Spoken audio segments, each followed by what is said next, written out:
भारत सरकार से आपके प्रतिनिधियों की।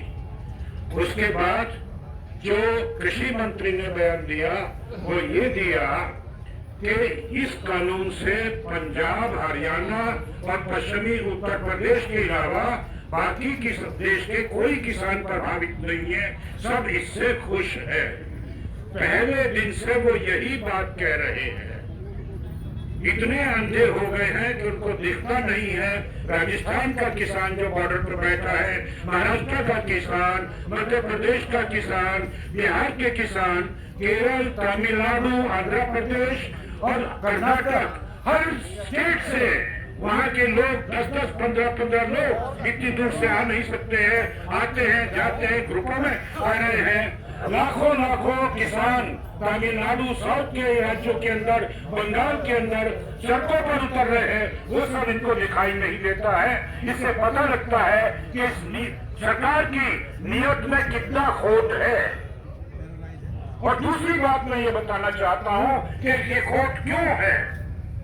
जो आपका एमएसपी का फार्मूला है, जिसमें सारे खर्चे नहीं लिए जाते, जमीन का रेंट नहीं लिया जाता, आपका मेहनताना नहीं लिया जाता, लेबर नहीं ली जाती, एक साल में उससे 3.5 लाख से लेकर के 4.5 लाख करोड़ रुपए तक का नुकसान भारत के किसानों को होता है।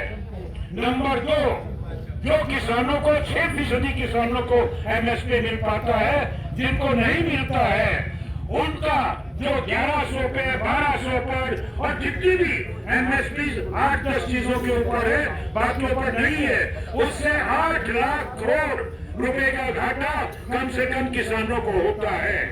इसके अलावा जितना कृषि उत्पादन देश के अंदर होता है, सब्जियां हैं, फल है या कैश क्रॉप से, उनके जो दाम नहीं मिलते हैं, उससे जो नुकसान होता है किसानों का, वो भारत सरकार के एक साल के बजट के बराबर होता है।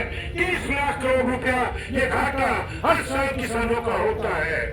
ये जो किसानों की लूट हो रही है, ये किसकी जेब में जाता है?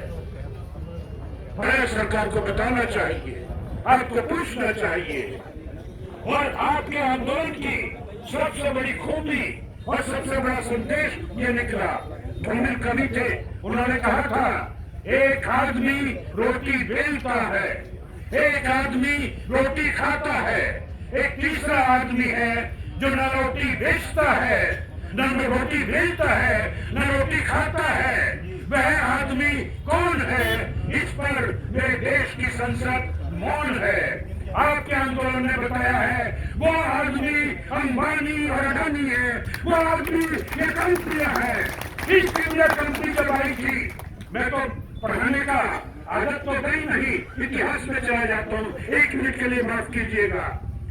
1770 के अंदर जब अंग्रेजों ने किसानों की जमीनें ईस्ट इंडिया कंपनी ने छीननी शुरू की थी, बंगाल प्रोविंस के अंदर, बिहार में जिसका हिस्सा था, पहला आंदोलन सन्यासी आंदोलन खड़ा हुआ था उस जमीन को बचाने के लिए।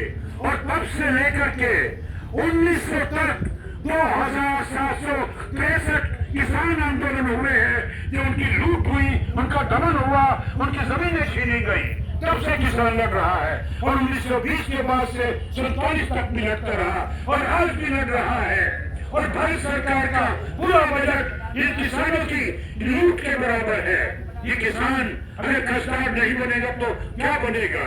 अगर ये किसान अगर आत्महत्या नहीं करेगा तो क्या होगा? और इनको दर्द ये है कि ये किसान आत्महत्या करने से इनकार करता है और कहता है मैं अपना हक लूंगा। और आखिरी बात ये कि आप तो कोई अपने हक के लिए नहीं लड़ रहे, ये सिर्फ अंडानियां बनी नहीं है, इसके पीछे अमेरिका है, बहुराष्ट्रीय कंपनियां हैं, वो सब चाहती है जो चीजें उनके देश की जरूरत है वो यहाँ पर पैदा हो, यहाँ पे खाद्यान्न पैदा ना हो, ताकि उनके देश के अंदर जो सरप्लस खाद्यान्न है वो यहाँ पर आए और भारत फिर 60s के जमाने में पहुंच जाए कि अमेरिकी गेहूं, अमेरिकी चावल के ऊपर जिंदा रहे, उनके रहमो करम पर जिंदा रहे।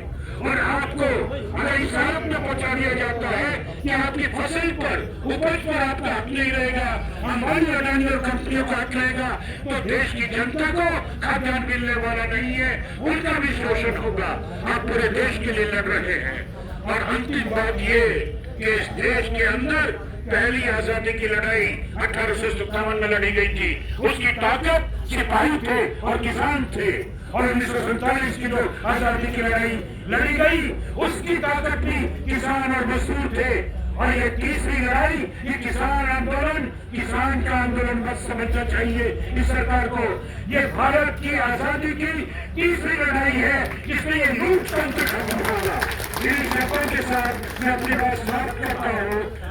धन्यवाद, बहुत बहुत धन्यवाद आपने मुझे सुना। और आपसे हमें बहुत हिम्मत मिलती है। पूरे दिल्ली के अंदर हम लोग जाते हैं, बात करते हैं, लोगों से मिलते हैं, एक एक घर के अंदर वो समर्थन आपका है। इस सरकार को अभी होश नहीं है, लेकिन जैसा कि आपकी संघर्ष संयुक्त किसान मोर्चे ने कहा है, अभी तो शुरुआत है। आप बारिश, ठंड चली गई, बारिश चली गई, अभी तो बैसाखी के बाद ठंड भी कम होना शुरू होगी। आप देखिए आगे आगे होता है क्या। अगर नहीं माने तो किसान जब ट्राली और ट्रैक्टर लेकर के दिल्ली की सड़कों पर कूच करेगा और किसान मार्च करेगा। पुलिस तंत्र नहीं होगा, किसान तंत्र होगा दिल्ली की सड़कों पर 26 जनवरी को। इसका पूरी दिल्ली की जनता इंतजार कर रही है कि कब